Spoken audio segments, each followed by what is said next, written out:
The single most effective thing that we can do when we're being asked to give a speech or a presentation is to create a simple presentation structure for two reasons. Number one, if we go in front of that audience without a simple presentation structure, they're not going to comprehend the information that we're conveying to them. They're going to end up confused. Number two, we have to create the presentation long before we ever get up in front of that audience.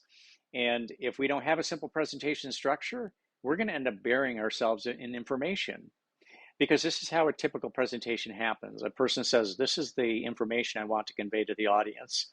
Now, I got to gather together all these statistics and data and images and case studies and examples to prove my case or to flesh out my idea.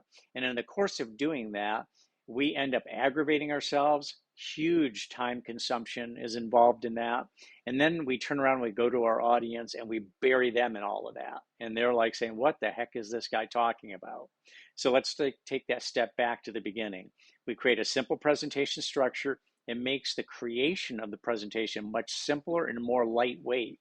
So not only will the audience understand it, but we go on stage with a much higher level of confidence before we present. And that does a tremendous amount to reduce the nervousness that every human being feels when they get on stage in front of an audience. Use a simple presentation structure. I list 10 of them below in this video's notes. And good luck with your presentation.